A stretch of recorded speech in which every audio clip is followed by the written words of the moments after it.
ஆண்டவராக இயேசு கிறிஸ்துவின் நாமத்தினாலே மீண்டும் இந்த சண்டே ஸ்பெஷல் வழியாக உங்களை சந்திப்பதில் மிகுந்த சந்தோஷம். இன்றைக்கி நாம் ஒரு வசனத்தை குறித்து கொஞ்சம் தியானிக்க போகிறோம். எது அப்படின்னு கேட்டால், மார்க் எழுதின சுவிசேஷம் 10ஆம் அதிகாரம் 32வது வசனம். பின்பு அவர் எருசலேமுக்கு பிரயாணமாய் போகையில் இயேசு அவர்களுக்கு முன்னே நடந்து போனார். அவர்கள் திகைத்து அவருக்கு பின்னே பயத்தோடே போனார்கள். அப்பொழுது அவர் 12 அழைத்து தமக்கு சம்பவிக்க போகிறவர்களை அவர்களுக்கு மறுபடியும் சொல்லத் தொடங்கினார். இந்த வசனத்தில் தான் நாம் இன்றைக்கி சில காரியங்களை தியானிக்க போகிறோம். நம்ம அதற்கு முன்பாக கண்களை மூடுவோம். எங்கள் சர்வ வல்லமை உள்ள தகப்பனே, இந்த அருமையான நேரத்திற்காக உமக்கு ஸ்தோத்திரம். கூடி வந்து உம்முடைய வசனத்தை நாங்கள் தியானிக்கும்படி நீர் பாராட்டியிருக்கிற தயவுக்காக உமக்கு நன்றி. உம்முடைய பாதத்திலே உட்கார்ந்து எடுபடாத நல்ல பங்கை தெரிந்து கொண்ட மரியாதை போல ஆண்டவரே, நாங்களும் எடுபடாத நல்ல பங்கை தெரிந்து கொள்ள கர்த்தர் கிருபை பாராட்டுங்கப்பா. ஆண்டவரே, வேத வாக்கியங்களை அறிந்து கொள்ளும்படி எங்கள் இருதயங்களை திறந்து கொடுங்க. ஆண்டவரே, உடைய வசனம் நாங்கள் மாத்திரமல்ல, கேட்கிற யாவருக்கும் புரியத்தக்கதாக பிரயோஜனமாக இருக்கத்தக்கதாக கிருபை பாராட்டும். பரிசுத்த ஆவியானவரே, உம்மை நம்பி நாங்கள் நிற்கிறோம். நீர் மாத்திரம் மகிமைப்படும். எங்கள் ஆண்டவர் இயேசுவின் நாமத்தில் பிதாவே, ஆமென், ஆமென். மார்க் எழுதின சுவிசேஷம் 10ஆம் அதிகாரம் 32வது வசனத்தில், பின்பு அவர் எருசலேமுக்கு பிரயாணமாய் போகையில் இயேசு அவர்களுக்கு முன்னே நடந்து போனார். அவர்கள் திகைத்து அவருக்கு பின்னே பயத்தோடே போனார்கள் அப்படின்னு இருக்கு. இந்த வசனத்தை தியானிக்கிறதுக்கு முன்னாடி என்னுடைய சகோதரி எனக்கு ஒரு தடவை ஃபோன் பண்ணி இந்த வசனத்தை குறித்து, அண்ணன் ஏன் இப்படி அவங்க திகைச்சு பின்னே போனாங்க அப்படின்னு சொல்லி ஒரு டவுட் கேட்டாங்க. அதற்கு பிறகு தான் இந்த வசனத்தை தியானிக்க ஆரம்பித்தோம். அதற்கு பிறகு ஆண்டவர் சில காரியங்களை அந்த பர்டிகுலர் வசனத்திலிருந்து சொல்ல தொடங்கினார். அதை தான் உங்களோட கூட ஷேர் பண்ணலான்னு சொல்லி. இப்போ இயேசு எருசலேமுக்குள்ளே போகும் பொழுது, அவர்கள் எருசலேமுக்கு பிரயாணமாய் போகையில் இயேசு அவர்களுக்கு முன்னே நடந்து போனார். அவர்கள் திகைத்து அவருக்கு பின்னே பயத்தோடு போனார்கள். இதுதான் ரொம்ப முக்கியம். இயேசு கிறிஸ்து அவர்களோடு கூட போகும்போது எப்போ அவங்க பயத்தோடையே போல, இன்னும் சொல்ல போனால் அவங்க ரொம்ப சேஃபாக உணர்வாங்க. ஏன்னா இயேசு கூட இருந்தால் அவங்களுக்கு எந்த பிரச்சனையுமே கிடையாது. இயேசு கூட இருக்கும்போது அவங்களுக்கு ஒரு ப்ராப்ளம் இல்லை. சாப்பாட்டு பிரச்சனையோ எந்த பிரச்சனையும் இல்லை. யார் வந்தாலும் பிரச்சனை இல்லை. பிசாசு வந்தாலும் பிரச்சனை இல்லை. இயேசு இருக்கும்போது அது பயந்து ஓடிடும். அப்படி இருக்கும்போது இந்த ஒரு இடத்துல மட்டும், குறிப்பாக எருசலேமுக்கு வந்தபோது பிரயாணமாய் வருகையில் அவர் முன்னே நடந்து போனார். கூட வந்துட்டு இருந்த ஆண்டவர் எல்லாரும் சகஜமாக நடந்து போயிட்டு இருக்கும்போது இவர் டக்குன்னு முன்னே போகிறார் எருசலேமுக்கு போகும்போது.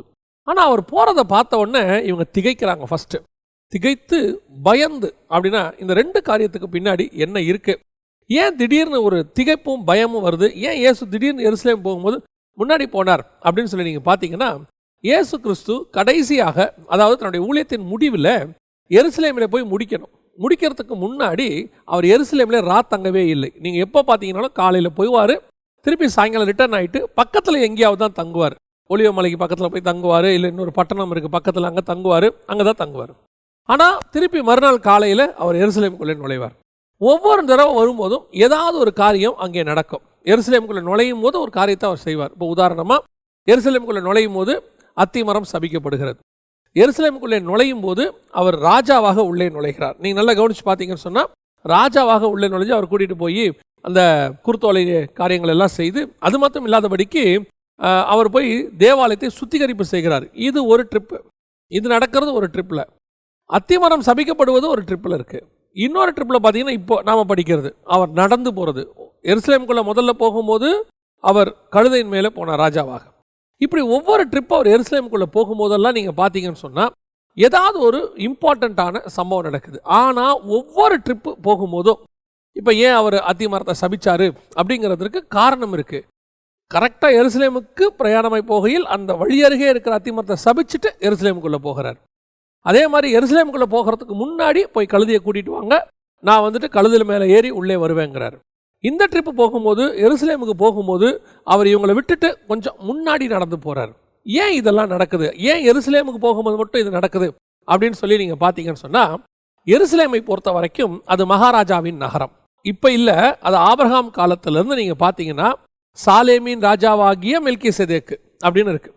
இந்த சாலேம் என்பது தான் பின்னாட்களில் எருசலேம். அது நடுவில் பார்த்தீங்கன்னு சொன்னால் தாவீது காலத்தில் எபூசு பட்டணமாக இருந்தது. பிறகு எருசலேமாக மாறியது. சாலேமின் ராஜாவாகிய மெல்கிசேதேக்கும் தாவீது ராஜாவாக எருசலேமுக்குள்ளே நுழையிறதுக்கும் இயேசு கிறிஸ்து ராஜாவாக எருசலேமுக்குள்ளே நுழையிறதுக்கும் நிறைய ஒத்துமை இருக்குது.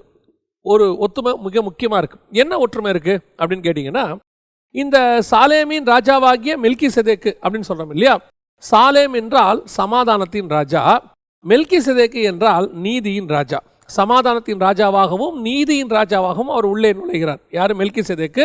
அவர் அப்பமும் ரசமும் தேவனுடைய ஆசாரியனாக இருந்த ராஜாவும் ஆசாரியனும். மெல்கிசேதேக்கின் முறைமை, நியூ கவர்னன்ட், அந்த இடத்துல கொண்டு வந்து ஆபிரகாம் கையில் கொடுக்குறாங்க. இதே காரியத்தை நீங்கள் சாமுவேல் புஸ்தகத்தில் வாசிக்கும் போது தாவீது எருசலேமுக்குள்ளே நுழையும் போது பார்த்தீங்கன்னு சொன்னால் ஏபோத் வஸ்திரம் தரித்து கொண்டு அந்த உடன்படிக்கை பெட்டிக்கு முன்னாடி நடந்து போனான். அப்படி போகும்போது அவன் குறிப்பாக நல்லா கவனிச்சு பாருங்க, ஏபோத் வஸ்திரம் தரித்து கொண்டுன்னு இருக்கு. ஏபோத் வஸ்திரம் யார் தரிப்பாங்க அப்படின்னு பார்த்தீங்கன்னா ஆசாரியர்கள் தான் அதை தரித்து கொள்வார்கள். சரி, உள்ள போன தாவீது என்ன பண்ணாரு? திராட்சை ரசத்தையும் இறைச்சியும் எடுத்து அப்பத்தையும் எடுத்து ஜனங்களுக்கு கொடுத்தார் அப்படின்னு சொல்லி நம்ம வாசிக்கிறோம். இது ராஜாவும் ஆசாரியனுமாய் அவர் இருக்கிறார், மெல்கிசேதேக்கின் முறைமை. இதனுடைய தொடர்ச்சியை தான் நாம் இங்கே பார்க்குறோம். இயேசு கிறிஸ்து முதல்ல கழுதை மேலே வரும்போது ராஜாவாக வருகிறார், உள்ளே நுழைகிறார். அப்படி ராஜாவாக உள்ளே நுழையும் போது அந்த கழுதை மேலே அவர் உட்கார்ந்து இருக்கிற இயேசுவை அவர்கள் என்ன சொல்லி கூட்டிகிட்டு போகிறாங்கன்னா, யூதருக்கு ராஜான்னு சொல்லி அவர் கூட்டிகிட்டு போகிறாங்க. கரெக்ட், அதெல்லாம் நடக்குது. ஆனால் உட்கார்ந்துருக்கிறவர் எதுக்கு உள்ளே போகிறாரு? பலியாகிற ஆட்டுக்குட்டியாக உள்ளே போகிறார். அவர் போகும்போதே இந்த வசனத்திலேயே என்ன சொல்கிறாரு?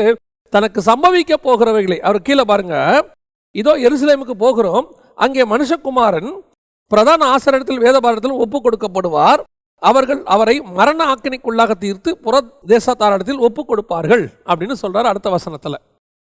அப்படின்னு நல்லா கவனிச்சு பாருங்க, இயேசு கிறிஸ்து உள்ளே எப்படி நுழைகிறார்? கழுதை மேல ராஜாவா போறாரு, அதற்கு மேல உட்கார்ந்துருக்கிற இவரு பலியாகிற ஆட்டுக்குட்டி. நம்ம ஏற்கனவே ஒரு செய்தியில் உங்களுக்கு சொல்லியிருக்கோம், ஞாபகம் இருக்கும்னு நினைக்கிறேன். இந்த கழுதை, கட்டப்பட்ட கழுதை என்பது எதை குறிக்கிறது அப்படின்னு கேட்டீங்கன்னு சொன்னா, யாத்ராகமத்தின்படி வசனம் சொல்லுது, கழுதையின் தலையீற்றை ஒரு ஆட்டுக்குட்டியால் நீ மீட்டு கொள்ளலாம் என்று இருக்கிறது. அப்ப ஏன் இயேசு கிறிஸ்து கழுதையின் மேல போனாரு? அதுவும் கட்டப்பட்டிருக்கிற கழுதை. பொதுவாக கழுதை கட்டப்படாது, காலை தான் கட்டி போட்டிருப்பாங்க. பொதுவாக கழுதையை வீட்டில் கட்டி போட மாட்டாங்க. எந்த கழுதை கட்டப்பட்டிருக்கோம் அப்படின்னு கேட்டீங்கன்னா, பொதுவாக என்ன சொல்லுவாங்கன்னா, தலையீற்றான கழுதை, அதாவது பலி கொடுக்க வேண்டிய கழுதை. இந்த பலி கொடுக்க வேண்டிய கழுதையை நீ எப்படி மீட்டு கொள்ளலாம் அப்படின்னா, ஒரு ஆட்டுக்குட்டியால் மீட்டு கொள்ளலான்னு யாத்ராகமத்தில் இருக்கு. இப்போ இங்கே இயேசு கட்டப்பட்டிருக்கிற அந்த கழுதையை அவிழ்த்து விட்டு அதன் மேல ராஜாவாக உள்ளே நுழைகிறார். ஏன்னா இது நமக்கு பழைய ஏற்பாட்டு தீர்க்க தரிசனம், அது நிறைவேறணும். ராஜாவாகவும் கழுதையின் மேலும் மரியின் மேலும் ஏறி வருகிறார். அப்படி வரும்போது மேலே உட்கார்ந்திருக்கிறவர் ஆட்டுக்குட்டி, பலி, ராஜாவாகவும் ஆசாரியனாகவும் உள்ளே நுழைகிறார். அதனாலதான் உள்ள வந்த இயேசு கிறிஸ்து, ராஜாவா உள்ள வந்த இயேசு கிறிஸ்து எருசலேமில் பஸ்காவை ஆசாரிக்கிறார். ஆசாரிக்கும் போது அப்பத்தையும் ரசத்தையும் எடுத்து கையில் கொடுக்கிறார். இதுதான் தாவீது செய்தது. அப்பத்தையும் திராட்சை ரசத்தையும் இறைச்சியையும் எடுத்து கொடுக்கிறார். இயேசு அந்த அப்பத்தை கொடுக்கும்போது என்ன சொல்றாரா? இது உங்களுக்காக பிற்கப்படுகிற என்னுடைய மாம்சமாக இருக்கிறது. இறைச்சி, அப்பம், திராட்சை ரசம், 3 அங்கே இருக்கு. தாவீது கொடுக்கும்போது இறைச்சி, அப்பம், திராட்சை ரசம். ஏன் அவன் இறைச்சியை கொடுத்தானா? அவன் மாம்சத்தை கொடுக்க முடியாது. இயேசு கிறிஸ்துவின் மாம்சம் அதுக்கு அடையாளமாக இருக்கிறது. ஸோ இதைத்தான் கொண்டு வந்து தாவீது செய்தாரு. அதே காரியத்தை இயேசு செய்கிறார். ஸோ இயேசு எருசலேமுக்குள்ளே நுழையும் போதெல்லாம் எப்படி நுழைகிறாரு? மெல்கிசேதேக்கின் முறைமையின்படி உள்ளே நுழைகிறார். அந்த காரியத்தை அவருடைய அழைப்பின் நிமித்தம் அவர் எந்த முறைமையின்படி அழைக்கப்பட்டாரோ, அவர் நியாயப்பிரமாணத்தின் முடிவாக வந்தார். அவர் நியாயப்பிரமாணத்தின்படி விருத்தசேதனம் செய்யப்பட்டார். அவர் நியாயப்பிரமாணத்தை மீறுகிறதுக்காக ஒன்றும் சொல்ல, நியாயப்பிரமாணத்தை கரெக்டாக ஃபாலோ பண்ண சொன்னார். ஆனால் அவர் சொல்ல வந்தது மெல்கிசேதேக்கின் முறைமையின்படி. அதனால்தான் எபிரேயர் நிருபத்தில் வாசிக்கிறோம், அவர் மெல்கிசேதேக்கின் முறைமையின்படி நித்திய ஆசாரராக இருக்கிறார். இதே காரியத்தை 110ஆம் சங்கீதத்தில் தாவீதும் சொல்றார். அப்போ இயேசு கிறிஸ்து ஏன் அப்படி உள்ளே போகும்போது, அது வரைக்கும் எருசலேமுக்கு வருகிற வரைக்கும் அவர் நிற்கும் போது, அவரை பார்க்கும்போது அவர் எப்படி போறாரு அப்படின்னு கேட்டீங்கன்னு சொன்னால், சாதாரணமாக தான் நடந்து வந்துகிட்டே இருக்கிறார். அவர் அவர்களுக்கு ஒரு போதகராக, அவங்களோடு கூட ஒரு நண்பராக, சகோதரனாக அப்படிதான் நடந்து வந்துட்டே இருக்கிறார். ஆனால் அந்த எருசலேமுக்குள்ளே நுழைகிற இடம் வந்த உடனே அவருடைய அல்லாதபடிக்கு தானாகவே அவருடையதான அந்த ராஜரீகம் வெளிப்படுகிறது. அந்த ஜைஜான்டிக் திங் வெளியே வருது. நான் தான் எப்பவும் சொல்லுவேன், இயேசு கிறிஸ்துவை நாம் எப்பொழுதுமே எப்படி பார்க்கிறோம் அப்படின்னு கேட்டீங்கன்னு சொன்னா, நமக்கு இயேசு கிறிஸ்துவை மட்டுப்படுத்துறதுக்கு பிசாசு பண்ணி வச்ச மிக முக்கியமான ஒரு காரியம் எது அப்படின்னு கேட்டீங்கன்னு சொன்னா, இந்த போட்டோ. அந்த போட்டோல இயேசுவை சாந்தமா காட்டி, இயேசு இப்படி இருப்பார், நல்லா தெரிஞ்சுக்கொள்ளுங்க, இயேசு சாந்தம், அமைதி, மன்னிக்கிறவர் எல்லாம். அதே நேரத்தில் முழு பைபிள்லையுமே யாருடைய கோபம் ரொம்ப ஆக்கினை தீர்ப்பு கொண்டு வரும், நியாய தீர்ப்பு கொண்டு வரும் தெரியுமா? குமாரனுடைய கோபம். சங்கீதம் 2 சொல்லுது, வெளிப்படுத்தல் 6 சொல்லுது. குமாரனுடைய கோபத்திற்கு அப்படின்னு வசனம் சொல்லுது. எங்களை மறைத்து கொள்ளுங்கள்னு சொல்றாங்க. இப்போ இயேசு கிறிஸ்துனுடைய ஜைஜாண்டிக் தன்மை, அந்த ராஜ ரீகம், அவர் பலியான ஆட்டுக்குட்டியாய் வெளிப்படும் போது அவர் நமக்கு கிருபை பொருந்தினவராக, தயை பொருந்தினவராக வெளிப்பட்டார். கிருபையும் இரக்கமும் நிறைந்தவராக வெளிப்பட்டார். அதே நேரத்தில் ராஜாதி ராஜாவாய் வெளிப்படும் பொழுது வசனம் சொல்லுது 19ஆம் அதிகாரத்தில் அவர் வருகிறார், பூமியை நியாயந்தீர்க்க வருகிறார் என்று யூதா 14 ஏனோக்கு சொல்றார். ஆனா எப்படி வருவார் தெரியுமா? ராஜரீகமாக, ஜைஜாண்டிக் காடாக. அவர் அந்த தன்மை வெளிப்படும் போது பாருங்க, அத்தனை பேரும் திகைக்கிறாங்க. இது வரைக்கும் நார்மலா இருந்த ஆண்டவர் அப்படியே மறுரூபம் ஆகிறார். மறுரூபம்னா வேற ரூபத்துக்கு போல அவருடைய ஆக்டிவிட்டிஸ் மாறு. தானாவே அந்த எருசலேம் கேபிட்டல் சிட்டிக்குள்ள நுழைகிறோம். அந்த கேபிட்டல் சிட்டிக்குள்ள நுழையும் பொழுது அவரை அறியாமல் அவருக்குள்ள இருக்கக்கூடிய ராஜரீகம் வெளிப்படுகிறது. அவன் பார்த்து திகைக்கிறான். அப்படிப்பட்டதான ஒரு தேவன் தான் நம்முடைய தேவன். அவருக்கு பின்னாடி போகிற நாம எப்படி இருக்கணும் தெரியுமா? ராஜாவுடைய பிள்ளைகள். அவன் திகைத்து அவருக்கு பின் சென்றார்கள். பயந்து, அவங்களுக்கு பயம் வந்துருச்சு. என்னடா இவர் திடீர்னு இப்படி போறாரு? அவருடைய வாக்கிங் ஸ்டைல் எல்லாம் எப்படி மாறுது? சாதாரண மனுஷிலிருந்து ராஜாவாக மாறுகிறது. ஒரு சாதாரண போதகராக, டீச்சராக இருக்கிறவர் இப்பொழுது ராஜாதி ராஜாவாய் மாறி உள்ளே நுழைகிறார். இதை நான் வெறுமனே கற்பனைக்காக, கவிதை நயத்துக்காக உங்களுக்கு சொல்லல. யோவான் எழுதின சுவிசேஷம் 18ஆம் அதிகாரம் 5-6 வசனங்கள். அவர்கள் பிரதியுத்தரமாக, நசரேயனாகிய இயேசுவை தேடுகிறோம் என்றார்கள். அதற்கு இயேசு, நான் தான் என்றார். அவரை காட்டி கொடுத்த யூதாசும் அவர்களோடு கூட நின்றான். நான் தான் என்று அவர்களிடத்தில் அவர் சொன்ன உடனே, 6வது வசனம், நான் தான் என்று அவர்களிடத்தில் சொன்ன உடனே அவர்கள் பின்னிட்டு தரையிலே விழுந்தார்கள். நல்ல கவனிங்க, அவர் நான் தான் மட்டும்தான் சொன்னார், வேற ஒண்ணுமே சொல்லல. நான் தான் என்று சொன்ன உடனே அவர்கள் பின்னிட்டு தரையில் விழுந்தாங்க. ஏன் பின்னாடி போய் விழுந்தாங்க எல்லாரும்? இயேசு நான் தான் சொன்ன உடனே அந்த பின்னாடி போய் விழுறதுக்கு என்ன காரணம்? யோசித்து பாருங்க. இயேசுவை பிடிக்க வந்திருக்கிறாங்க, அது ஒரு பெரிய படை, ரோம சேவகர்கள் வந்திருக்கிறாங்க. இவர் கெத்செமனேல ஒரு சாதாரண போதகர், அந்த ஊர் படி, ஒரு சாதாரண தீர்க்கதரிசி, அவர்கள் படி. அப்படி இருக்கும்போது எப்படி இவன் போய் பின்னாடி விழுறான் அப்படின்னு கேட்டீங்கன்னா, இந்த நான் தான் இருக்கு பார்த்தீங்களா, ஐஎம். அந்த ஐஎம் எந்த ஐஎம் தெரியுமா? யாத்ராகமம் 3ஆம் அதிகாரத்தில் ஆண்டவரே உங்களுடைய நாமத்தை என்னவென்று கேட்பார்கள், நான் என்னவென்று சொல்லுவேன் அப்படின்னு சொல்லும் போது மோசேக்கு ஒரு பதில் சொல்லார் பாரு, இருக்கிறவராகவே இருக்கிறேன். ஐ ஆம் ஹூ ஐ ஆம். அந்த ஜைஜாண்டிக் காட், அந்த வல்லமை நிறைந்த தேவன் அந்த இடத்துல சொல்றாரு கெத்செமனேக்குள்ள, அந்த நான் தான் என்ற உடனே அந்த வல்லமை வெளிப்படுகிறது. ஐ ஆம், நான் இருக்கிறேன். அந்த நான் எப்படிப்பட்ட நான் ஆபிரகாமின் தேவனும் ஈசாக்கின் தேவனும் யாக்கோபின் தேவனும் ஆகிய நான் இருக்கிறேன். அந்த நான் வெளிப்படுது பாருங்க. அது வெளிப்படும் போது முன்னாடி ஒருத்தன் கூட நிற்க முடியாது. இயேசுக்கு முன்னாடி, இயேசு கிறிஸ்துவோடைய வல்லமைக்கு முன்னாடி ஒருத்த வெளிப்பட முடியாது, நிற்க முடியாது பாருங்க. பின்னிட்டு விழுந்தார்கள்னு வசனம் சொல்லுது. அந்த மலையில, ஒரே மலையில அந்த முச்செடி எரியும் போது கர்த்தர் கேட்கும் போது, அந்த காட்சி அதிசயமான காட்சியாக இருக்கும் போது அவைகளுக்கு நடுவிலிருந்து ஒரு சவுண்டு வருது, நான் தான். 400 ஆண்டு காலமாக ஆபிரகாமோடும் ஈசாக்கோடும் யாக்கோபோடு கூடும் இந்த இஸ்ரவேல் ஜனங்களோடும் இருக்கிறவராகவே இருக்கிறேன், நான் இருக்கிறேன் என்று சொல்றார். அந்த நான் தான் வெளிப்படுது. உங்களுக்கும் எனக்கும் அந்த ஜைஜாண்டிக் காட் தான் கூட இருக்கிறாரு. இப்போ இருக்கிற இயேசு கிறிஸ்து எந்த இயேசு கிறிஸ்து தெரியுமா? இப்போ நான் சொன்னேனே ராஜாதி ராஜாவாக உள்ளே நுழைகிறார்னு, அந்த ஜைஜாண்டிக் காட். அவரை பார்க்கும்போது அவர்கள் திகைத்து அவர்கள் பயந்தார்கள் இருக்க, அந்த தேவன் தான் உன்னோடும் என்னோடும் இருக்கிறார். எப்படி சொல்றீங்க அப்படின்னு கேட்டீங்கன்னா, வெளிப்படுத்தின விசேஷம் 1ஆம் அதிகாரம் 5வது வசனம் சொல்லுது, உண்மை உள்ள சாட்சியும் மரித்தோரிலிருந்து முதற் பிறந்தவரும் பூமியின் ராஜாக்களுக்கு அதிபதியுமாகிய இயேசு கிறிஸ்து. இங்கு பூமியில் இருக்கிற அத்தனை ராஜாக்களுக்கும் அதிபதியாகிய இயேசு கிறிஸ்து. அவர் யாராமா? இந்த பூமியில் இருக்கிற எப்பேற்பட்ட கிங், நீங்க அமெரிக்க அதிபரை எடுத்துக்கோங்க, இல்ல ரஷ்ய அதிபரை எடுத்துக்கொள்ளுங்க, இல்ல இதுமேல் வரப்போகிற ஐரோப்பிய அதிபர்களை எடுத்துக்கொள்ளுங்க.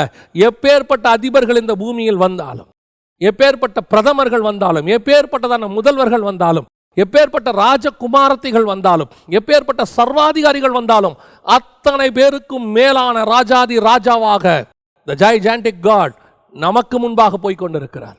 இந்த தைரியம் உனக்கு எனக்கும் வந்துருச்சுன்னா போதும். அதுதான் தாவீதுக்கு இருந்த தைரியம். எனக்கு முன்னாடி நிற்கிறவன் கோலியாத்து, பிரச்சனையே இல்லை. அவன் யாரு? சிறு வயது முதல் கொண்டு அவன் யுத்த புருஷன், யுத்தத்துக்கு பழக்கி வைக்கப்பட்டவன். அவனுடைய உயரமே 10 அடிக்கிட்ட இருக்கும். அவன் கையில் இருக்கிற ஈட்டி பெருசு, கையில் இருக்கிற கேடகம் பெருசு, அவன் பேசுற வார்த்தையே பயங்கரமா, ஒரு இஸ்ரவேல் சேனையே பயந்து நிற்கிற சேனை. அவனுக்கு முன்னாடி ஒண்ணும் இல்லாத இந்த தாவீது போய் நிற்கிறான், ஒரு பயமும் இல்லை. ஏன் தெரியுமா? நான் சின்னவன் தான், ஆனால் எனக்கு முன்னாடி ஒருத்தர் நிற்கிறாரு. அது உன் கண்ணுக்கு தெரியாது, என் கண்ணுக்கு தெரியும். அந்த தேவன் யார் தெரியுமா? ராஜாதி ராஜா, த ஜைஜாண்டிக் காட். அவர்தான் சர்வ வல்லமை உள்ள தேவன், த ஆல்மைட்டி காட்.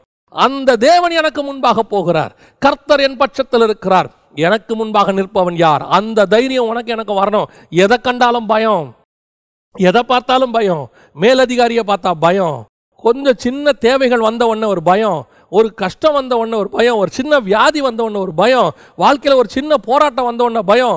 எருசலேமுக்குள்ளே போகிற இயேசு கிறிஸ்து தெளிவாக சொல்கிறாரு, உள்ளே என்ன ஒப்படைக்க போகிறாங்க, அடிக்க போகிறாங்க, எல்லாம் செய்ய போகிறாங்க.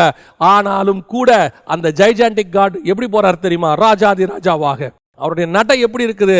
நீ என்னை அடித்தாலும் நான் ராஜா தான். போய் நிற்க வச்சு கேட்குறாங்க, பிலாத்து கேட்குறாரு, ஏம்பா நீ இஸ்ரவேலுக்கு ராஜாவா, யூதருக்கு ராஜாவா? சொல்கிறாரு, நீ சொல்லுகிறபடி தான். உன்னை நான் தான் அடித்து நிற்க வச்சிருக்கிறேன், எல்லாம் பண்ணியிருக்கிறேன். உன்னை விடுதலையாக்கவும் சிலுவையில் அறையவும் எனக்கு வல்லமை உண்டு. அவர் சொல்கிறாரு, அதெல்லாம் வேற யார்ட்டையா சொல்லு, பரலோகத்திலிருந்து உத்தரவு கொடுத்தால் ஒழிய நீ ஒன்றும் பண்ண முடியாது. அப்போ நீ யாரு? யூதருக்கு ராஜா, துதிக்கிற ஜனங்கள் அத்தனை பேருக்கும் நான் தான் ராஜா. இன்னைக்கு அவரை உயர்த்துகிற நீங்களும் நானும் யூதர்களாக, ஆவிக்குரிய யூதர்களாக இருக்கிறோம். உங்களுக்கு எனக்கும் ராஜாதி ராஜா ஒருத்தர் முன்னாடி நடந்து போயிட்டு இருக்கிறார்.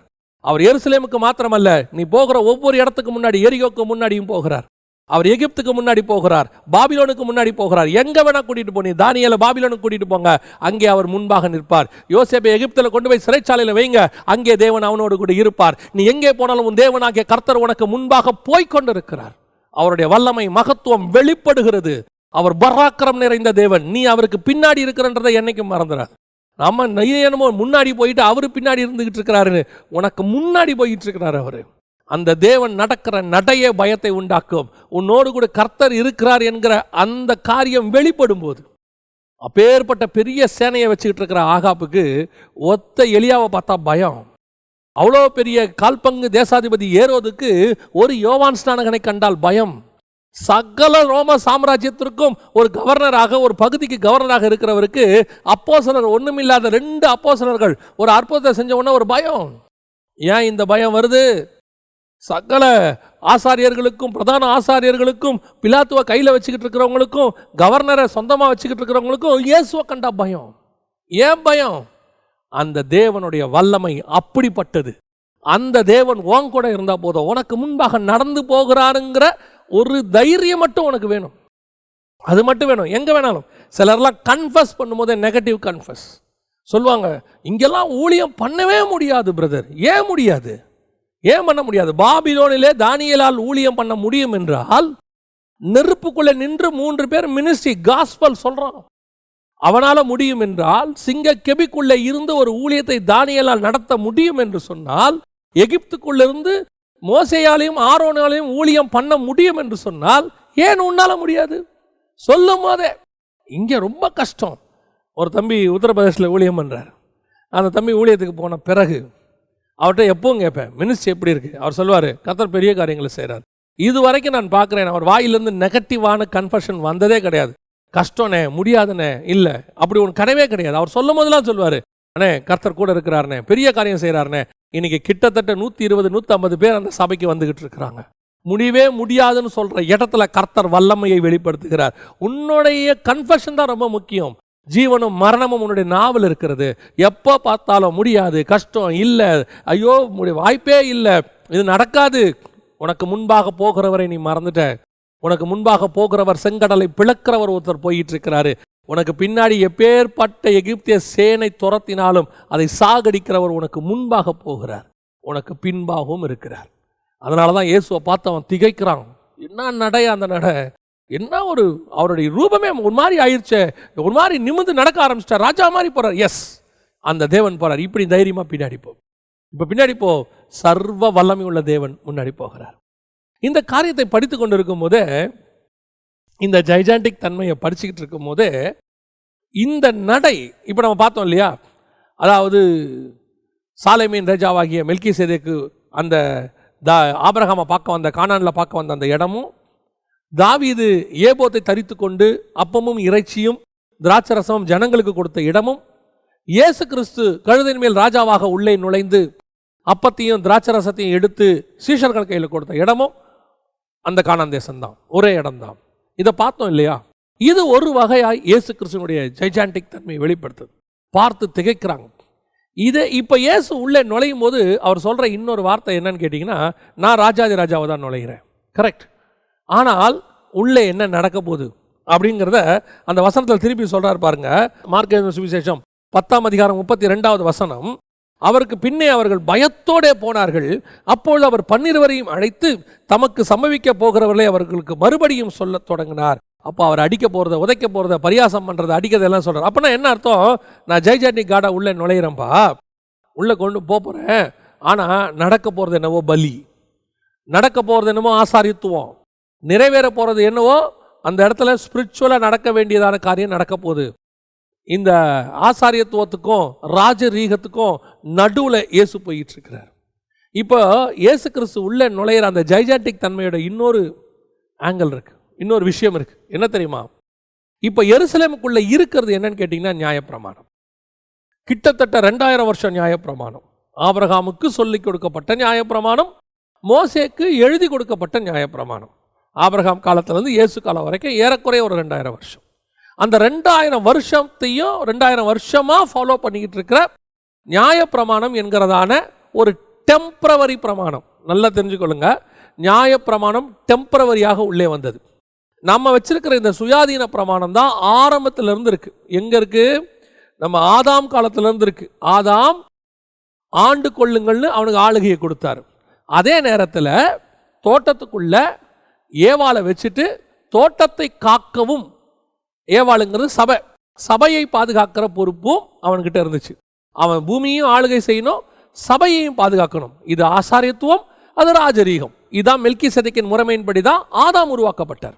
அதை அவர் இழந்துட்டார். அதற்கு பிறகு இந்த ஆபிரகாம் காரியம் வருகிறது. ஆபிரகாமுக்கிட்டையும் இந்த மெல்கிசேதேக்கின் முறைமை தான் முதல்ல கொடுக்கப்படுது. யாரு? மெல்கிசேதேக்கு வந்து அப்பத்தையும் ரசத்தையும் கையில் கொடுக்கிறார். ஸோ அதுதான் ஃபர்ஸ்ட் வந்துச்சு. ஆபிரகாம் ஆகாரோடு கூட இணைந்து இஸ்மவேல் பிறந்த உடனே அது புறஜாதியார் சந்ததி ஒன்று பிறந்துருச்சு. ஸோ அதனால அவர்களுக்கு அதுவும் ஆபிரகாமின் சந்ததியாக இருக்கிறபடினாலே அவனையும் ஆசீர்வதிப்பேன்னு சொல்லி அவனுக்காக ஒரு பிரமாணம், அந்த பிரமாணம் தான் நியாய பிரமாணம், விருத்த சேதனம், இந்த நியாய பிரமாணத்தின் முறைமைகள். அதை இஸ்ரவேலர்களும் ஃபாலோ பண்ண தொடங்கினாங்க. ஈசாக்கினுடைய சந்ததிக்கும் அதை கொடுத்துட்டார். ஏன்? இந்த நியாய பிரமாணத்தை முடிச்சு அந்த சுயாதீன பிரமாணம் இருக்கு இல்லையா, கிருபையின் பிரமாணம் நாம சொல்றோமே, அதை ஃபாலோ பண்றதுக்கு இயேசு வந்தால் தான் முடியும். ஸோ அது வரைக்கும் நீங்க இதை ஃபாலோ பண்ணுங்கன்னு டெம்பரவரியா, ஏன்னா அது வரைக்கும் அவங்க செத்துறக்கூடாது. ஏன்னா இயேசுனுடைய தேவனுடைய மகத்துவம் அப்படிப்பட்டது. அவங்கள டெம்பரவரியா எவனுடைய பாவம் மூடப்பட்டதோ டெம்பரவரியா சாகாமல் இருக்கிறதுக்கு அவங்களுடைய சரீரத்திலேயே ஒரு பிரமாணத்தை ஏற்படுத்தினார். அதான் விருத்த சேதனம். ஆனால் பர்மனண்டா நித்திய ஜீவனை சுதந்திரிக்கணும்னா அவருடைய சரீரத்தில் ஒரு பிரமாணத்தை ஏற்படுத்தணும். அதனாலதான் அவர் தன்னை தானே பலியாக ஒப்பு கொடுத்து தன்னுடைய சரீரத்தை பிட்டு கொடுத்தார். விருத்த சேதனம் அந்த சரீரத்தை பிட்டெடுப்பது, சுயாதீன பிரமாணம் நம்முடைய சரீரத்தை பிட்டெடுப்பது, அவருடைய சரீரம் தேவனுடைய சரீரத்தை பிட்டெடுப்பது. ஸோ இப்போ ஆண்டவர் என்ன பண்றாரு? இந்த டெம்பரவரியா அது இருக்கட்டும்னு சொல்லி நியாய பிரமாணத்தை கொடுத்தாரு. நான் வர வரைக்கும் நீங்க சாகாம இருக்கிறதுக்கு இதை செய்யுங்க அப்படின்னு சொல்லிட்டு இயேசு வெளிப்படுகிற வரைக்கும் ஃபர்ஸ்ட். இப்போ அதை செஞ்சுட்டு இருக்கிறாங்க 2000 வருஷமா. இந்த டெம்பரவரி பிரமாணத்தை எடுத்துட்டு இப்போ இயேசு உள்ள எங்க போறாருன்னு கேட்டீங்கன்னா பர்மனன்ட் பிரமாணத்தை அனுப்ப போறாரு. சுயாதீன பிரமாணம் உள்ள வரப்போகுது. அப்பமும் ரசமும் எடுத்து கொடுத்து இது என் ரத்தத்தினாலான புதிய உடன்படிக்கையா இருக்கிறது அப்படின்னு சொல்றாரு. ஸோ அந்த நியூ கவனன்ட்டை உள்ள நுழைக்க போறாரு. எங்க? எருசலேமிலிருந்து உலகம் முழுக்க கொண்டு போக போறாரு. அதுதான் கர்த்தருடைய பிளான். இப்போ நல்லா கவனிச்சிங்கன்னா இதை இம்ப்ளிமெண்ட் பண்ண போற காடு எப்படி போறாரு யோசிச்சு பாருங்களேன். இது வரைக்கும் இருக்கிற விஷயத்தெல்லாம் எடுத்துட்டு நியூவா ஒரு விஷயத்தை இம்ப்ளிமெண்ட் பண்ண போறவங்க பொதுவா என்ன செய்வாங்கன்னா பயங்கரமா எல்லாருக்கும் சொல்லிட்டு செய்ய மாட்டாங்க, யாருக்கும் சொல்லாம செஞ்சுட்டு கடைசியா செஞ்சிருவாங்க. ஒரு உதாரணமா ஒரு பாஸ்வேர்டை கம்ப்யூட்டர்ல ஒருத்தருக்கு தெரியாம மாற்ற போறாங்க. அவர் எப்படி மாற்றுவார்? யாருக்கும் தெரியாம கம்ப்யூட்டருக்குள்ள போய் ஹேக் பண்ணி அந்த எல்லாத்தையும் மாற்றி விட்டுட்டு அப்புறம் வந்து சொல்லும் போது பார்த்தீங்கன்னா எல்லாம் மாற்றியாச்சு, அவங்களால இவங்களை எதுவும் செய்ய முடியாது. இப்போ ஒரு உளவு காரியங்கள் இருக்குது, ஒரு நாடு இன்னொரு நாட்டை பிடிக்க போது அந்த நாட்டில் போய் தங்களுடைய காரியங்களை இம்ப்ளிமெண்ட் பண்ண போகிறாங்க. அவங்க திடீர்னு பட்டேன்னு போய் படையெடுத்து செய்ய மாட்டாங்க. அதுக்கு முன்னாடியே அந்த நாட்டுக்கே தெரியாமல் சில காரியங்கள்லாம் ஆயத்தப்படுத்துவாங்க. ஆயத்தப்படுத்திட்டு அதுக்கப்புறம் போய் இம்ப்ளிமெண்ட் பண்ணுவாங்க. ஆனால் இயேசு அப்படி செய்யலை. இயேசு எப்படி போகிறாரா? அந்த காரியத்தை இம்ப்ளிமெண்ட் பண்ண போகிறாரு. இப்போ நான் உள்ளே போகிறேன்ப்பா, என்னை அடிப்பாங்க, பரியாசம் பண்ணுவாங்க, ஒப்பு கொடுப்பாங்க, மீண்டும் 3ஆம் நாள் உயிரோடு கூட எழுவேன், அப்போ புதிய உடன்படிக்கை வரப்போகுது. இதெல்லாம் சுமந்துக்கிட்டு போகிற இயேசு எப்படி போகிறார் தெரியுமா? யாருக்கும் தெரியாமல் மறைவாக உள்ளே போல, யாருக்கும் தெரியாமல் மறைவாக மலைஞ்சு உள்ளே போய் நிற்கலை. அவர் எப்படி போகிறாரான்னு தெரியுமா? ஜைஜாண்டிக்காக. அவர் எப்படி போகிறாராம்? ராஜாவாக. அவர் சொல்லிட்டு தான் போகிறாரு, நான் உள்ளே வந்து இந்த நியாய பிரமாணத்தை எல்லாம் முடிவுக்கு கொண்டு வந்துட்டு அந்த இம்ப்ளிமெண்ட் பண்ண போகிற புதிய பிரமாணம், சுயாதீன பிரமாணத்தை கொண்டு போகிற இயேசு எப்படி போகிறாரு? கம்பீரமாக போகிறார். இன்னைக்கு நாம் அதே பிரமாணத்தை தான் உலகம் ஃபுல்லாக கொண்டு போகிறோம். அதுதான் சுவிசேஷமாக கொண்டு போகிறோம். அநேகருக்கு இந்த காரியத்தை கொண்டு போகிறோம். எருசலேமுக்குள் கொண்டு போன இயேசு தைரியமாய் பிரசங்கித்தார். இதே காரியத்தை நீங்கள் அப்போஸ்தலரை எடுத்துக்கொள்ளுங்க. அது வரைக்கும் பயந்துகிட்டு இருந்த அந்த பேதுரு, பரிசுத்த ஆவி வந்த உடனே வசனம் தெளிவா இருக்குது, அவன் தைரியமாய் பிரசங்கிக்க தொடங்கினான். அந்த தைரியங்கிற வார்த்தை இருக்குது. அந்த தைரியம் தான் வெரி இம்பார்ட்டன்ட், ரொம்ப முக்கியம். இன்னைக்கு சுவிசேஷத்தை எப்படியாவது நாம என்ன நினைக்கிறோம் அப்படின்னு கேட்டீங்கன்னா, யாருக்கும் தெரியாம போய் அங்க செஞ்சிடணும். யாருக்கும் தெரியாம, அங்க இருக்கிறவங்களுக்கு தெரியாம நம்ம கொஞ்சம் அமைதியாக தாங்க செய்யணும். ஏன் ஏன் உங்க சுவிசேஷம் வல்லமை வாய்ந்ததா, அங்கே இருக்கிறவன் வல்லமை வாய்ந்ததா அப்படின்னு கேட்டா, இந்த சுவிசேஷம் ஒன்று இருக்குல்ல, நியூ டெஸ்ட்மெண்ட் காஸ்பல், இயேசு பாவிகளுக்காக மரித்தார், அந்த இயேசுங்கிற நாமம் இருக்குல்ல, இது கிட்டத்தட்ட 2000-4000 வருஷமா மறைக்கப்பட்ட நாமமாம். அந்த ரகசியம், சுவிசேஷம் என்கிற ரகசியத்தை இயேசு கிறிஸ்துவின் மூலமா பூமிக்கு கொண்டு வராராமா. அதாவது இயேசுவின் ரத்தத்தாலே உலகம் மீட்கப்படுகிறதாங்க அந்த காஸ்பல். அது பழைய ஏற்பாட்டில் முழுக்க யாருக்கும் கிடைக்கலையாமா. அந்த காஸ்பல் வெளிப்பட்ட உடனே 2000 வருஷம் ரகசியமா இருந்தது, அப்படி வெளியரங்கம் ஆகுது. அந்த சுவிசேஷத்திற்கு முன்பாக யாரும் நிற்க முடியாதுன்னு இருக்குது. அது அப்பேற்பட்டதான உபதேசம்.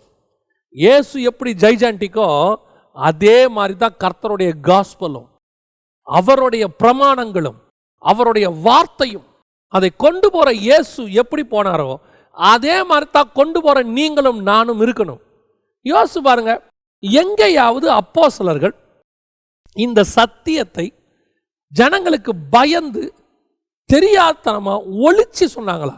சந்தை வெளிகளிலே நின்று சொன்னார்கள், அங்க ராயனுக்கு முன்பாக நின்று சொன்னார்கள், ராஜாக்களுக்கு முன்பாக சொன்னாங்க, ஆசாரியர்களுக்கு முன்பாக சொன்னாங்க.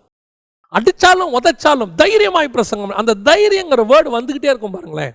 இன்னைக்கு ஏன் காஸ்பல் இவ்வளவு கஷ்டமாயிருச்சுன்னா, காஸ்பலை நாம ஏதோ ஒரு கெட்ட விஷயம் மாதிரியும், ஒரு தப்பான விஷயத்தை இம்ப்ளிமெண்ட் பண்ண மாதிரியும், யாருக்கும் தெரியாம கொண்டு போய் குண்டு வைக்கிற மாதிரியும் நாம காஸ்பலை அப்படியே மறைச்சு மறைச்சு. இல்லைங்க இல்லைங்க, உங்களுக்கு தெரியுமா, இந்த காஸ்பல் எவனையும் ஜெயிக்கும், ராஜாக்களை ஜெயிக்கும், ராஜகுமாரத்திகளை ஜெயிக்கும். போகிற இடத்துல அவன் தடுப்பான், அது அவன் வேலை, அப்படித்தான் செய்யணும். அதுக்குத்தான் அவன் இருக்கான். ஏன் அந்தி கிறிஸ்துவின் ஆவி என்ன செய்யும்? 2 தெசலோனிக்கேயர் 2:4 என்ன சொல்லுது? அவன் எதிர்த்து நிற்கிறவனாயும் அவன் ஏத்துதான் நிற்பான். அது அவன் ஸ்பிரிட்டு, அது அப்படித்தான் செய்யும். ஆனா எதிர்க்கிறவனையே மாத்துகிற ஸ்பிரிட்டு தான் உங்ககிட்ட எங்கிட்ட இருக்கிற பரிசுத்த ஆவியானவர். எதிர்ப்பு செஞ்சா தான் அது பிசாசு, அதை துரத்துனா தான் நாம பரிசுத்த ஆவியை பெற்றவங்க. இன்னைக்கு எதிர்ப்பே இருக்கக்கூடாதுன்னு நினைக்கிறோம் ஒரு பக்கம், அப்படி எதிர்ப்பு வந்தா துரத்த முடியாதுன்னு நினைக்கிறோம் இன்னொரு பக்கம். நம்மால் சொல்லும் போதே பாருங்க, ஹிட்லரை யாராலையும் ஜெயிக்கவே முடியாதுங்க, அவன் ஆட்சியில் ஒண்ணுமே பண்ண முடியாதுங்க. ஹிட்லரையும் காஸ்பல் ஜெயிச்சிச்சு. கம்யூனிசத்தை ஒண்ணுமே செய்ய முடியாதுங்க, கம்யூனிஸ்ட் ஆட்சியில சுவிசேஷம் அறிவிக்கவே முடியாது. அந்த கம்யூனிசத்தையும் சுவிசேஷம் ஜெயிச்சிச்சு, நாடுகளை சுக்குநூறாக உடைத்தது. கம்யூனிசத்தினுடைய இரும்பு திரை என்று சொல்லுகிற நாடுகளிலும் சுவிசேஷம் உண்டு, ஆனால் எத்தனையோ நாடுகளிலே கம்யூனிசம் கிடையாது.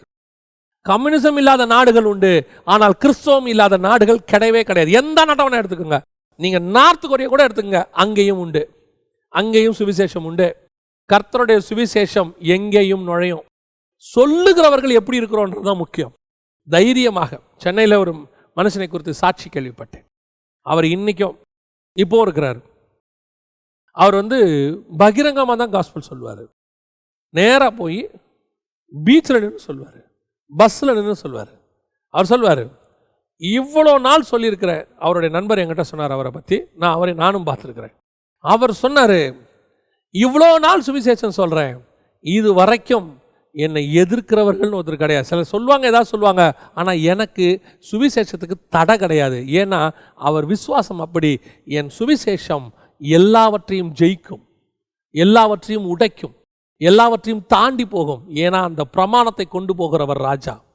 இப்போ நீங்கள் ராஜாவுடைய கையிலிருந்து ஒரு சட்டத்தை வாங்கியிருக்கிறீங்க.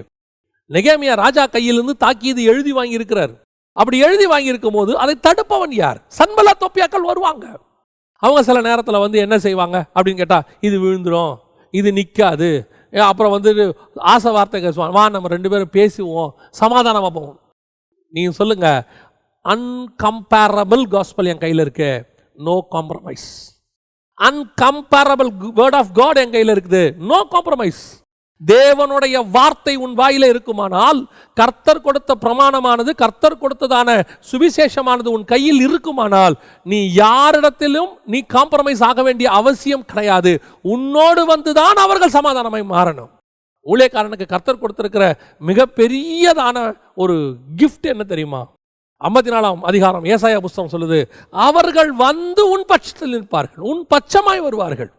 உனக்கு விரோதமாய் உருவாக்கப்படுகிற எந்த ஆயுதமும் வாய்க்காதே போகும். இது யாருக்குரியது? என் ஊழியக்காரனுக்குரியது என்று கர்த்தர் சொல்றார். நம்ம இந்த வசனத்தை எல்லாத்துக்கும் யூஸ் பண்றோம் இல்லையா? நல்லது, வாக்குத்தத்தத்தை நீங்கள் பயன்படுத்துவது தப்பு என்று நான் சொல்லவில்லை. ஆனால் பிரத்யேகமா இந்த வாக்குத்தத்தம் யாருக்குரியது கவனிச்சு பாருங்க.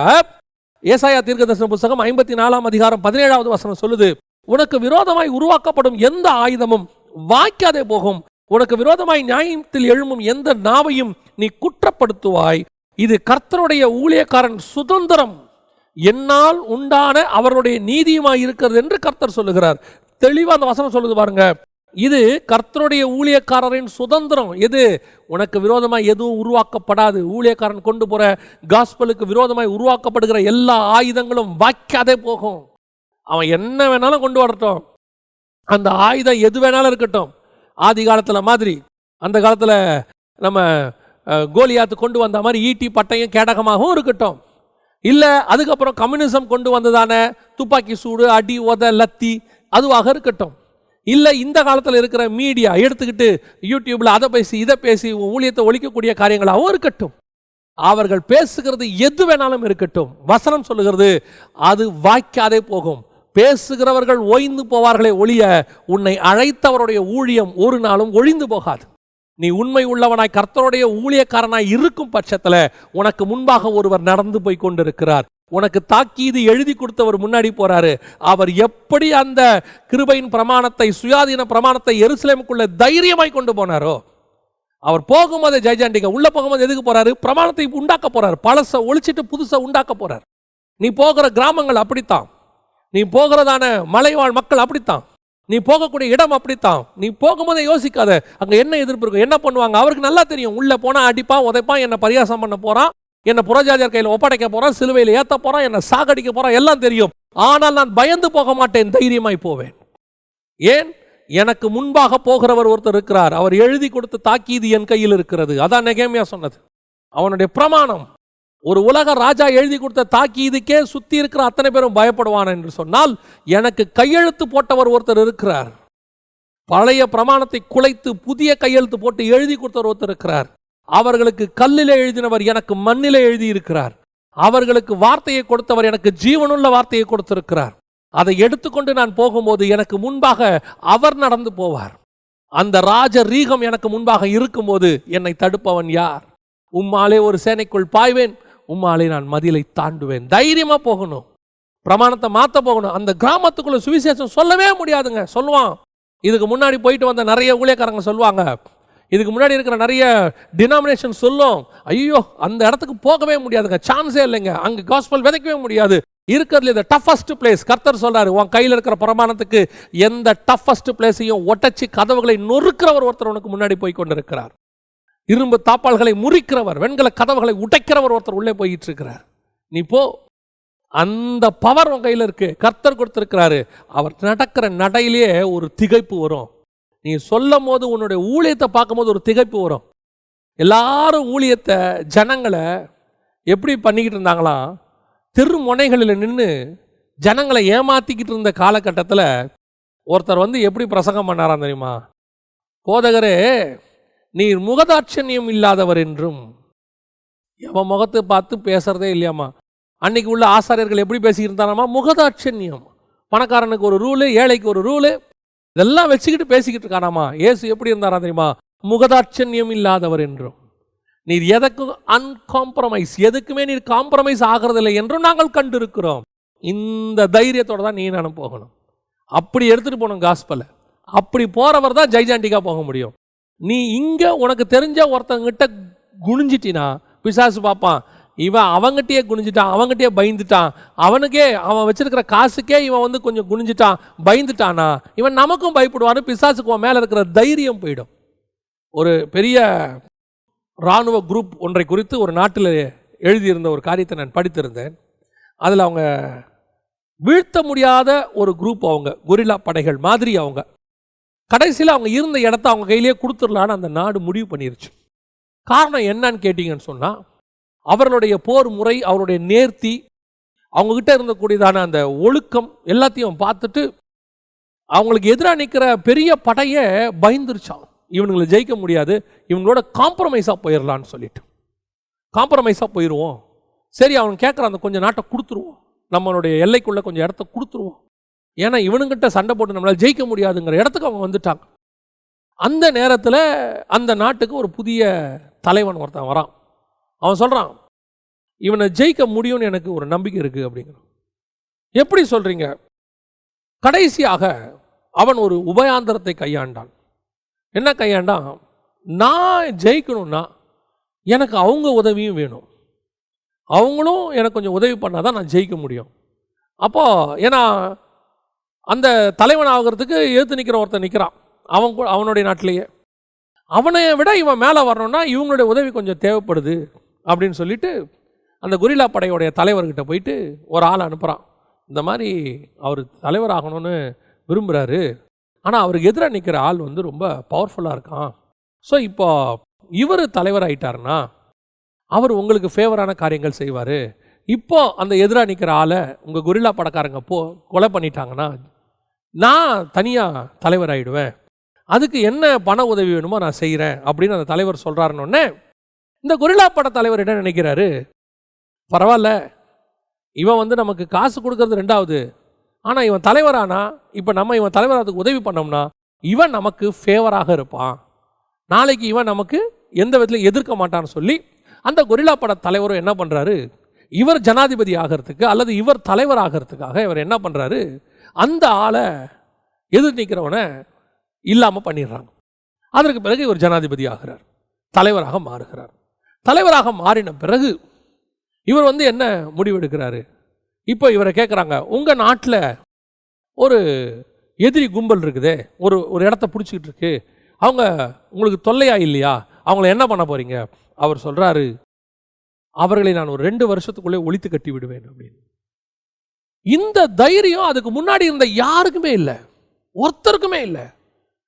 இதை கேட்ட அந்த கொரில்லா பட தலைவருக்கும் இவனுக்கு எப்படி இந்த தைரியம் வந்துச்சு? இவன் தலைவராகிறதுக்கே நான் தானே காரணம், இந்த பையன் சரி ஏதோ சும்மா சொல்லியிருப்பான்னு. ஆனால் நடந்தது என்ன தெரியுமா? கரெக்டாக அவர் வந்த 2-3 வருஷத்துக்குள்ளே அவர்களை ஒழித்து விட்டார். எப்படி ஒழிக்க முடிஞ்சிச்சுன்னு அவரை கூப்பிட்டு கேட்குறாங்க. அவர் சொல்கிறாரு, நான் தலைவனாகிறதுக்கு எங்கிட்டயே அவங்க காசு வாங்கினாங்க, எங்களுக்கே அவங்க உதவி செஞ்சாங்க, அவங்களுக்குள்ள சில ஆட்கள் அப்படிப்பட்ட ஒரு கரும் புள்ளிகள் இருந்துச்சு, அந்த கருப்பு ஆடு இருந்துச்சு, ஏன் அவங்கள வச்சு அவனை ஒழிக்க முடியாது அப்படின்னு ஒரு முடிவெடுத்தேன். நல்லா கவனிச்சு பாருங்க, எந்த இடத்த நாம் ஜெயிக்க முடியும் தெரியுமா? அந்த இடத்துல நீ ஸ்ட்ராங்காக உன் பிரமாணத்தில் நின்று எங்கே ஒரு ஒழுக்கமாக இருக்கிற வரைக்கும் உன்னை யாரும் ஜெயிக்க முடியாமல் இருந்துச்சு. எங்கே வீழ்ச்சி வந்துச்சு தெரியுமா? எப்போ உன்னுடையக்குள்ள சில தவறுகள் நுழைய ஆரம்பிச்சிச்சோ உன் மேலே இருந்த பயம் அவர்களுக்கு போயிடுச்சு. உன்னை ஜெயிக்கிறதுக்கு மூல காரணம் என்ன தெரியுமா?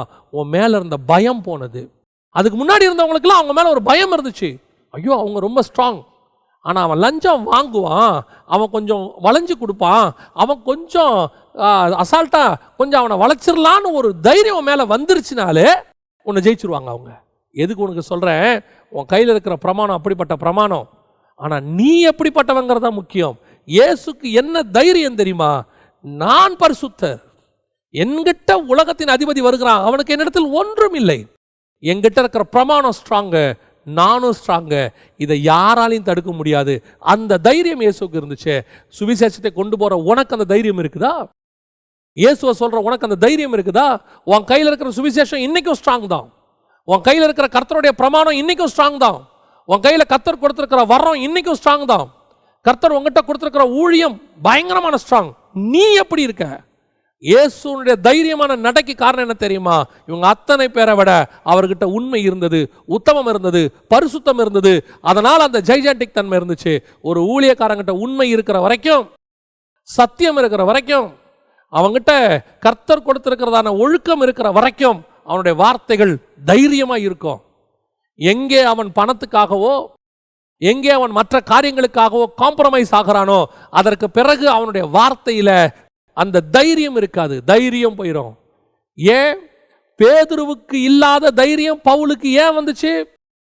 யூதர்களை பார்த்தால் காம்ப்ரமைஸ் ஆகணுங்கிற தன்மை பேதுருக்கு வந்த போதே அவனுடைய ஊழியத்தில் ஒரு படி இறங்கிருச்சு.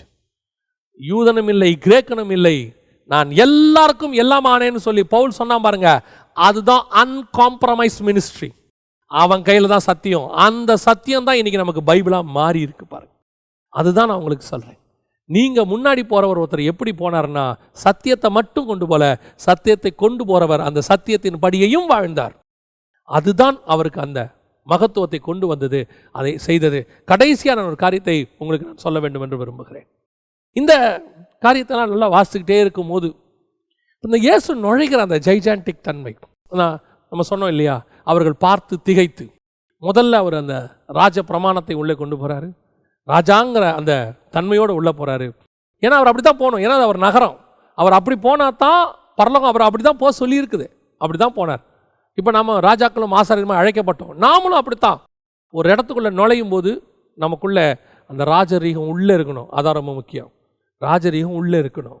உடனே இயேசு போயிட்டு சீஷர்களை கூப்பிட்டு, பா போயிட்டு நீங்கள் ராஜா ட்ரெஸ்ஸு வாங்கிட்டு வாங்க, வாடகைக்கு போட்டுப்போம், போட்டுட்டு உள்ளே போவோம், ஒரு 2 வாள் கத்தி எடுத்துட்டு வாங்க, ஒரு கிரீடம் கொண்டு வாங்க, ஏன்னா ராஜாவை உள்ள போகிறேன். இல்லை, அவர் உள்ளே தான் ராஜாவாக இருந்தார். வெளியே அதே ஆசாரிய ட்ரெஸ் தான், சாதாரண ட்ரெஸ் தான். ஆனால் உள்ள இருதயத்தின் மிகுதினால் அது வெளிப்படுகிறது. உள்ளே என்ன இருக்கோ அதான் வெளிப்படும். தைரியமாக இருக்கிற மாதிரி முகத்தை வச்சுக்கிறதுக்கும் உண்மையாக தைரியமாக இருக்கிறதுக்கும் வித்தியாசம் இருக்குது. ராஜா மாதிரி நடிக்கிறதுக்கும் ராஜாவாகவே இருக்கிறதுக்கும் நேச்சர் அது வெளிப்படும் தானா. அந்த வெளிப்பாடு தான் இயேசுகிட்ட வந்துச்சு. அவர் வெளிப்படுத்தணும்னு நினைக்கல, அந்த எருசலேமை பார்த்த உடனே அவருக்கு வெளிப்பட்டுருச்சு. அதே மாதிரி தான் உங்களுக்கும் வரும். அந்த ஊழியத்தில் கர்த்தர் கொடுக்குற வல்லமையில் ஏந்திரிச்சு நிற்கும் போது தானாகவே உனக்குள்ள இருந்து வல்லமை வெளிப்படும். அது நீ தனியாக நீ ப்ராக்டிஸ் எல்லாம் பண்ண வேண்டாம், அப்படியே தைரியமாக நீ காட்டுற மாதிரிலாம் நினைக்க வேண்டாம். உனக்குள்ளிருந்து அந்த வல்லமை புறப்படும். ரெண்டாவது, அதை கொண்டு போன அவர் இருக்கார், அவருக்கு ஒரு தைரியம் இருந்துச்சு. நான் இம்ப்ளிமெண்ட் பண்ண போகிறேன், அந்த இம்ப்ளிமெண்ட் பண்ணுறேன்னா கர்த்தருக்கு முன்பாக அந்த ஜைஜாண்டிக் தன்மை கொண்டு போகிற நீ எப்படி இருக்கிற, அது நீங்களும் அந்த இயேசுவை போல இருந்தீங்கன்னா கொண்டு போகிற உங்கள் சுவிசேஷத்துக்கும் அந்த வல்லமை உண்டு. கடைசியாய் இதை அப்படியே பார்த்துட்டே படிச்சுட்டே இருக்கும்போது இதே மாதிரி ஒரு நடை இயேசு செய்கிறாரு. எங்கே செய்கிறாரு அப்படின்னு கேட்டிங்கன்னு சொன்னால், வெளிப்படுத்தின விசேஷம் 5ஆம் அதிகாரம் 6-7 வசனங்களில் நீங்கள் வாசிக்கும்போது, இதோ அடிக்கப்பட்ட வண்ணமாக இருக்கிற ஒரு ஆட்டுக்குட்டி சிங்காசனத்திற்கும் 4 ஜீவன்களுக்கும் மூப்பருக்கும் மத்தியில் நிற்க கண்டேன். அது 7 கொம்புகளையும் 7 கண்களை உடையதாக இருந்தது. அந்த கண்கள் பூமி எங்கும் அனுப்பப்படுகிற தேவனுடைய 7 ஆவிகளையாம். அந்த ஆட்டுக்குட்டியானவர் வந்து, இயேசு அப்படி வந்து வாங்குறார். இந்த சம்பவத்தை கொஞ்சம் நீங்கள் யோசிச்சு பாருங்க, ஆவிக்குரிய கண்களை திறந்து கொஞ்சம் யோசிச்சு பாருங்க. அதுக்கு முன்னாடி தான் யோவான் அழுகுறாரு, இந்த புஸ்தகத்தை வாங்க யாருமே இல்லையா, முத்திரையை உடைக்க யாருமே இல்லையா அப்படின்னு யோசிச்சு அழுதுகிட்டு இருக்கிறாரு.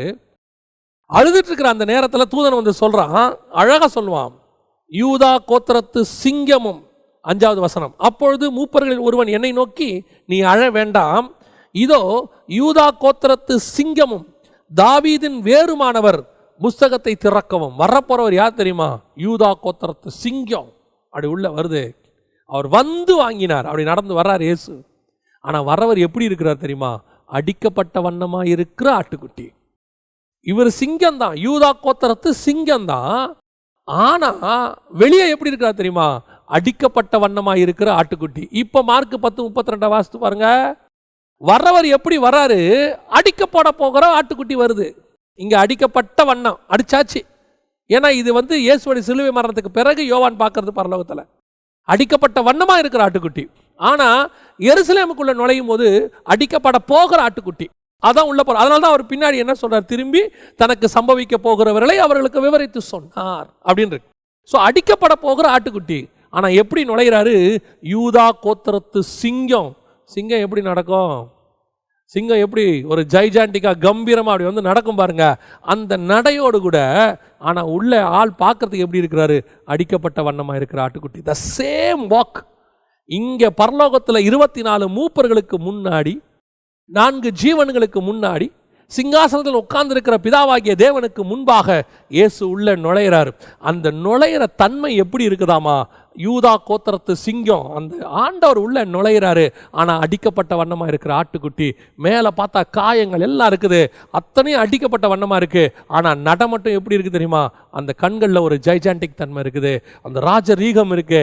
நீ என்ன ஆட்டுக்குட்டியா அடிக்க ஒப்பு கொடுத்தாலும் நான் சிங்கம் உள்ள, நீ என்னை ஆட்டுக்குட்டியா அடிக்க கொடுத்தாலும் நான் இஸ்ரவேலினுடைய ராஜா. அந்த தன்மை அவருக்குள்ள இருக்குது. அதுதான் ஸ்பெஷாலிட்டி. இதே நடதான் எருசலேமில் நடக்குது. அந்த எருசலேமுக்குள்ள போகும்போது யூதா கோத்திரத்து சிங்கம் அவர் முன்னே நடந்து போனார். அவர்கள் அவரை பார்த்து திகைத்து பயந்து, அதே வேளையில திரும்பி சொல்றாரு, எனக்கு சம்பவிக்க போறது, நான் அடிக்க போறான், உதைக்க போறான், புறஜாதியார் கையில் ஒப்பு கொடுக்க போறாங்க, அடிக்கப்பட போகிற ஆட்டுக்குட்டி. The same walk. இதே வாக் எங்க வருது? இங்க வருது. இங்க என்ன பண்றாங்க இந்த மூப்பர்கள்? வசனம் பாருங்க.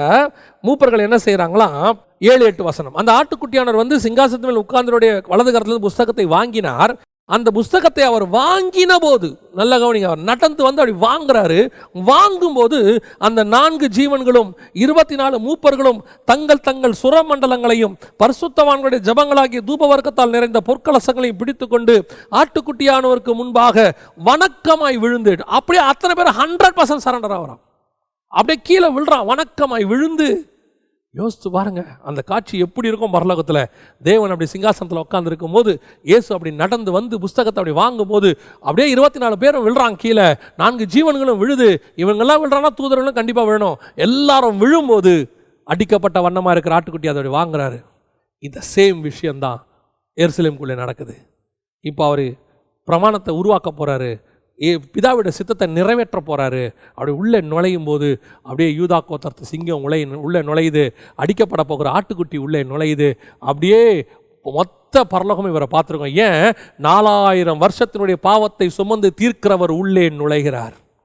4000 வருஷமாக இருக்கக்கூடியதான எல்லா காரியங்களையும் தீர்க்க போகிறவர், மாற்றி அமைக்க போகிறவர் உள்ளே நுழைகிறார். 2000 வருஷமா இருக்கிற டெம்பரவரி பிரமாணத்தை எடுத்துட்டு நித்திய பிரமாணத்தை கொண்டு உள்ளே நுழைக்கிறவர் அப்படி நுழைகிறாரு. அப்படி எருசலேமுக்குள்ள இயேசு நுழையும் போது பரலோகத்திலிருந்தும் அந்த அத்தனை பேரும் பார்க்கும்போது சீஷர்களும் பார்த்து திகைக்கிறார். என்ன வாக்குடாது, என்ன நட, இப்படி உள்ள போறாரு, இவருடைய பார்த்து பயந்து. அதே தான் இங்க நடக்குது பாருங்க. அப்படியே வணக்கமாய் விழுந்து. ஏன்னா உள்ள வர்றவர் அங்க தொடங்க போறாரு, இங்க முடிக்க போறாரு. அங்க தொடங்கினதை இங்க முடிக்கிறார். அதான் விஷயம். 2 ஒரே ஆண்டவர். பூமியில எருசலேமில் நடந்த ஆண்டவரும் பரலோகத்தில் புஸ்தகத்தை வாங்க நடந்த ஆண்டவரும் ஒரே ஆண்டவர்.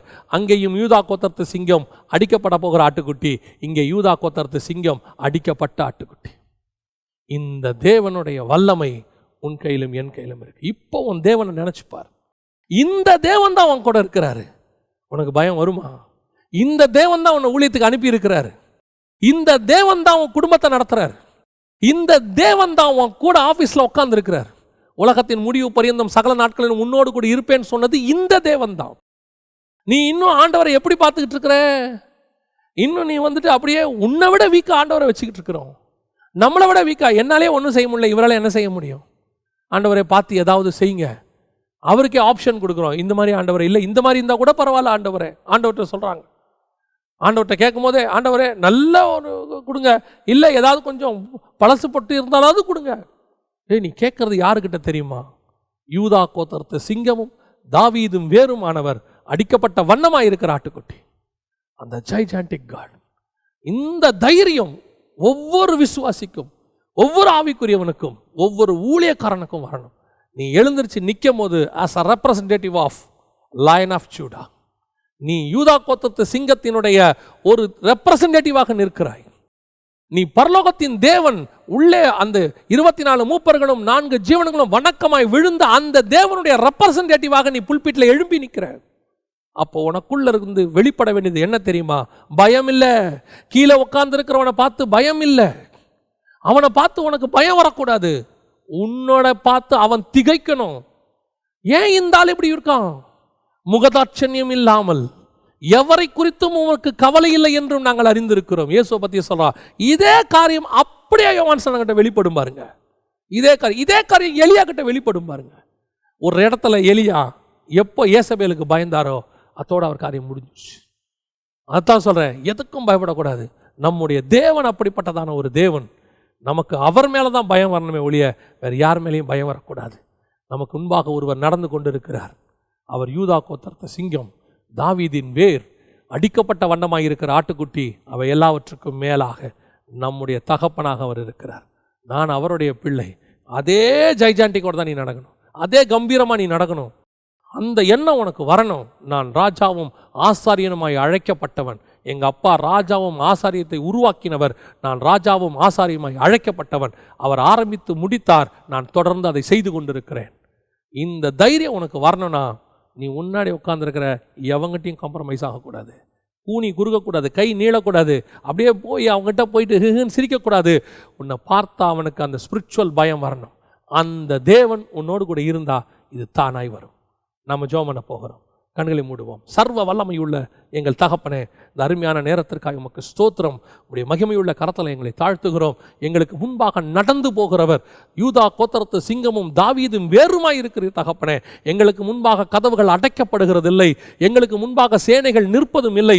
எங்களுக்கு முன்பாக செங்கடல் அடைத்து நிற்பதும் இல்லை. எங்களை எந்த சேனையும் பின்தொடர போகிறதும் இல்லை. எங்களுக்கு முன்பாக போகிறவர் அப்படிப்பட்டதான ஒரு தேவன்.